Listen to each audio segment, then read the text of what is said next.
በቅሎና በፈረስ ከዚህ ቀደም አባቶቻችን የሚጠቀሙበት ትራንስፖርት አገልግሎት እንግዲህ የሚጠቀሙበት የቤት እንስሳዎችን መጠቀም አስቸጋሪ የሆነ ስለሚገኝ ነው እንግዲህ እኛም ከወላይታ ዞን የተወጣጡ ልኡካን ጋር እየሄድን የምንገኘው። እዛው ስፍራ ላይ ደግሞ ስንደርስ አደጋው እንዴት ተከሰተ፣ ለአደጋው መከሰት ደግሞ መንስኤ የሆኑ ነገሮች ምንድናቸው የሚለው ነገር በስፋት ወደ እናንተ እናደርሳለን። እናንተም አብራችሁን እንድትሆኑ እንጋብዛለን። መንገዱን እናስቀኛችኋለን። ከኛ ጋር ነው ግን እኛ ያው በሙቀት ቦታ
አመሰግናለሁ። ስሜ ከፍለታው ላይ ይባላለሁ።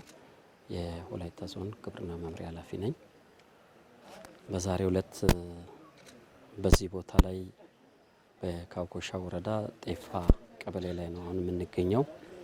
የተገኘንበት ዋና ዓላማ በዚህ ቀበሌ ላይ በአንድ ቤተሰብ ላይ ትላንትና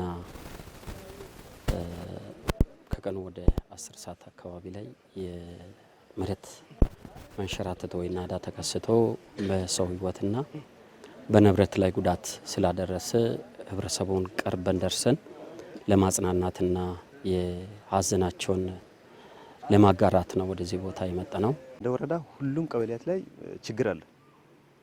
ያው በወረዳ ውስጥ 12 ቀበሌያት ናቸው ያሉት። ከዛ ውስጥ ያው በዋናነት ክስተቱ ይከሰታል ብለን በሁሉም ቀበሌያት ላይ ያው ቅድመ ዝግጅት ጥንቃቄ እንዲያደርጉ ያው ለሰው ጥንቃቄ መልእክት እየተናገርን ያለ ነው። በተለያዩ አጋጣሚዎች ሁሉም አካባቢዎች አሰጊ ናቸው። እንደኛ ወረዳ ሁሉም አካባቢዎች አሰጊ ናቸው። እንደዚህ አሁን ከዛ አንዱ የጤፓ ቀበሌ ነው። ሌላው አሁን ኮሻ ላሾ የሚባል አለ። ኮሻ ጨውከሬ፣ ኦፋ ጨውከሬ፣ ኦፋ ሂራ ሁሉም አካባቢ በተለይ ዋሙራ ፓርትም በጣም የሚያሰጋ አካባቢ ነው። ለዛ ሁሉ ያው ሰው ጥንቃቄ እንዲያደርግ ነው። አሁን መንግስትም ሰውም የሚችለው ነገር ብዙ የለም፣ ድጋፍ የሚያደርገው ነገር የለም። ዋናው አሁን ትኩረት አድርገን እየሰራን ያለ ነው በቅድመ ጥንቃቄ ስራ ላይ ነው። ስለዚህ ሰውም ራሱን አሁን በተገኘው አጋጣሚ ሁሉ በስመት ቤት በአስማት ቤት እየተጠለለ ራሱን ነፍሱን ቤተሰቡን ማትረፍ በሚቻልበት ሁኔታ ላይ ያው እየሰራን እንገኛለን። እስካሁን ቦታ ተመልሰናል። አሁንም ጉዞ ላይ ነን። ጠዋት የወጣንን አሁን እንግዲህ እንደምትመለከቱት